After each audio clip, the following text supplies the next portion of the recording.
దేవుని నామానికి వందనాలు. మీ అందరికీ కూడా దేవుని నామమున సమాధానాన్ని, శుభమును తెలియజేస్తున్నాం. మీకు సమాధానము, శుభము కలుగునుగాక. ఈ యొక్క సమయమందు కీర్తన 91 రెండవ వచనమును ఒకసారి మనము ధ్యానించుకుందాం.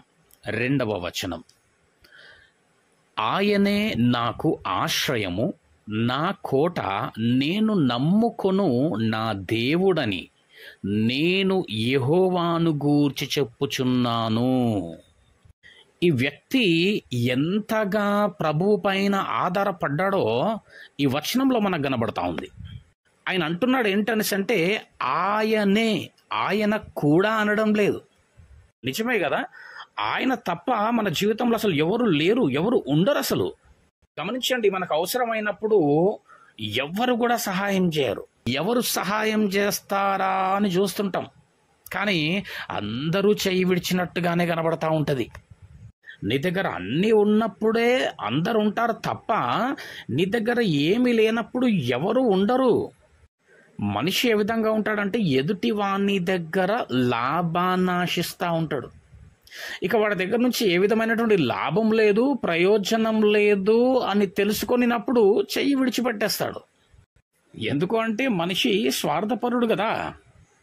నేనే బాగుండాలా, ఏమండి, నాకే అన్ని ఉండాలా, నేనే పైగా ఉండాలా అనేటటువంటి మనస్తత్వం. అందుకే అనేకులు ఎదుటి వారిని హేళనగా చూస్తూ ఉంటుంటారు, ఏమండి, చులకనగా మాట్లాడుతూ ఉంటారు, సూటిపోటి మాటలను విసురుతూ ఉంటారు, నీచంగా పరిగణిస్తుంటారు. ఏమండి, నేనే అనే స్వభావంతో, అహంతో ఉంటారు మూర్ఖులు.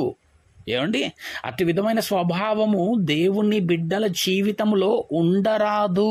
అది ఆత్మీయ జీవితానికి అసలే మంచిది కాదు. కాబట్టి ఎప్పుడైతే ఎదుటివాడి దగ్గర లాభం ఉంటుందో, ఎప్పుడైతే వీడికి ప్రయోజనముగా ఉంటుందో అప్పటి వరకు ఆ మనిషి చుట్టూనే ఉంటాడు, ఏమండి, ఆయనతోనే ఉంటాడు. ఎప్పుడైతే ఇక ప్రయోజనం లేదు అని గ్రహిస్తాడో చాలా సులువుగా వదిలిపెట్టేస్తాడు, చాలా సులువుగా విడిచిపెట్టేసేస్తాడు. కానీ మన జీవితంలో మనకు ఆధారము కేవలము దేవుడు మాత్రమే.